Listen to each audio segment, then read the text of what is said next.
আমার সকল বন্ধুদের অনেক ভালোবাসা ও অভিনন্দন জানিয়ে আজকে চলে এলাম হায়দ্রাবাদি চিকেন মশালা কারির রেসিপি নিয়ে। শীতকাল শুরু হয়েছে আর শীত পড়লেই প্রত্যেক দিন ইচ্ছে করে নতুন নতুন কিছু চটপটা সুন্দর স্বাদের রান্না খেতে।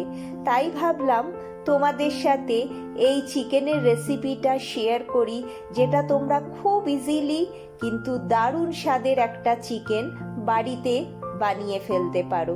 চলো একটুও স্কিপ না করে দেখো কি করে বানালাম এই চিকেন কারি।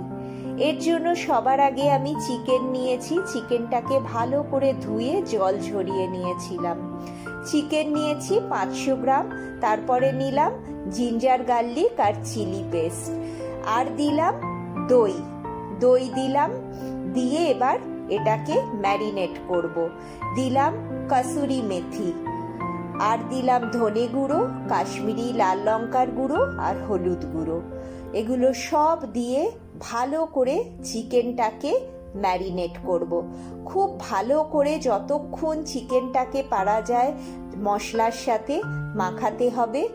আর এটাকে ভালো মতন মশলার সাথে মাখিয়ে বেশ কিছুক্ষণ যদি ম্যারিনেট করে রাখা যায় চিকেনের স্বাদটা খুব ভালো হয়।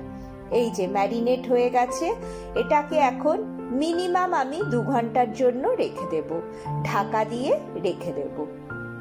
এবার চলো বানাই একটা মশলা।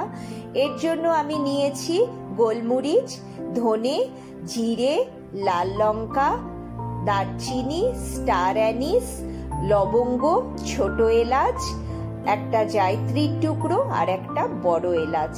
আমি সব উপকরণ আমার ডেসক্রিপশনে দিয়ে দিয়েছি, কোনটা কত পরিমাণে আমি নিয়েছি তোমরা সেইভাবে সেটা দেখে নিও। আমি লাল লঙ্কা একটু কম নিয়েছি, কারণ আমরা লাল লঙ্কা অনেক বেশি খাই না। তোমরা যদি ঝাল আর একটু বেশি দিতে চাও তাহলে আর একটু বাড়িয়ে নিতে পারো। এইটাকে ড্রাই রোস্ট করে নেব, কিন্তু এমন বেশিও রোস্ট করব না যে এটা পোড়া পোড়া হয়ে যায়। এবার এটাকে ঠান্ডা করে নিয়ে নিলাম মিক্সির জারের মধ্যে, নিলাম একটা বড় পেঁয়াজ টুকরো করে। এবার এটাতে একটু জল দিয়ে একটা মশলা বানিয়ে নেব। আমি দেখো এই কড়াইতে 4টে বড় পেঁয়াজ আগে ভাজা করে রেখেছিলাম। এবার সেই তেলের মধ্যে একটা তেজপাতা দিয়ে যে মশলাটা পেঁয়াজ দিয়ে বানিয়েছিলাম সেই মশলাটা দিয়ে দিলাম। এটা হলো হায়দ্রাবাদি চিকেন মশালার বেস। এইটা দিয়ে এবারে কিছুক্ষণ ধিমে আছে মশলাটাকে একটু রান্না করতে হবে। এই সময় দেখবে একটা সুন্দর গন্ধ বেরিয়ে আসছে, কিন্তু মশলাটা যেন পুড়ে না যায় সেটা তোমরা খেয়াল রেখো। এবারে মিলিয়ে দিলাম ম্যারিনেটেড চিকেনটা।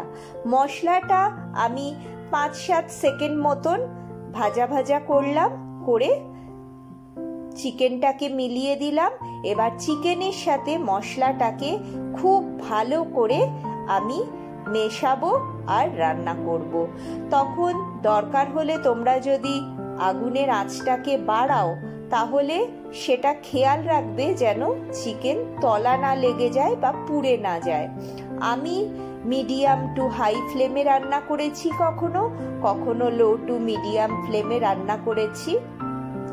এটাকে খুব ভালো করে মশলাটার সাথে কষাতে হবে, আর ততক্ষণ কষাতে হবে যাতে মাংসটা হালকা ওপর থেকে সাদা সাদা ভাব হয়ে যায়, একটু ভাজা ভাজা হয়ে যায়। এবার যে পেঁয়াজগুলো ভেজে রেখেছিলাম, আমি 4টে বড় পেঁয়াজ ভেজে রেখেছিলাম, সেই পেঁয়াজ ভাজাগুলো এর মধ্যে মিলিয়ে দিলাম। তোমরা বারিস্তা বানিয়েও দিতে পারো।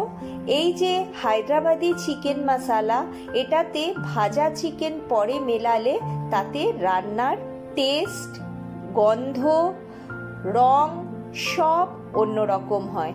তাই তোমরা চেষ্টা করো পেঁয়াজটাকে আগে থেকে ভেজে উঠিয়ে রাখতে, মশলাটাকে কিছুক্ষণ কষিয়ে নিয়ে তারপরে পেঁয়াজটা মেলাতে। পেঁয়াজটা দিয়েও এবার মাংসটাকে বেশ কিছুক্ষণ ধরে আমি কষিয়েছি।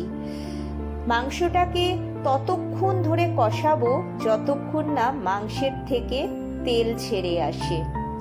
আর যেহেতু সব মশলা দেয়া আছে, যার জন্য এটাতে আলাদা করে কোনো মশলা হয়তো আর মেলাবো না আমি, কিন্তু এটাকে যতক্ষণ পারো কষিও। আমি নুন মেলাইনি, আমি এখন মেলালাম নুন। নুনটা স্বাদ মতন মিলিয়েও নুনটা দিয়ে আবার আমি কষিয়েছি বেশ কিছুক্ষণ ধরে মাংসটাকে, যতক্ষণ না এর তেলটা ছেড়ে আসে। আমি এই সময়ে একটুক্ষণ ধরে ঢাকা দিয়েছি আর ধিমে আঁচে এটাকে রান্না করেছি, আবার ঢাকা খুলে আবার রান্না করেছি।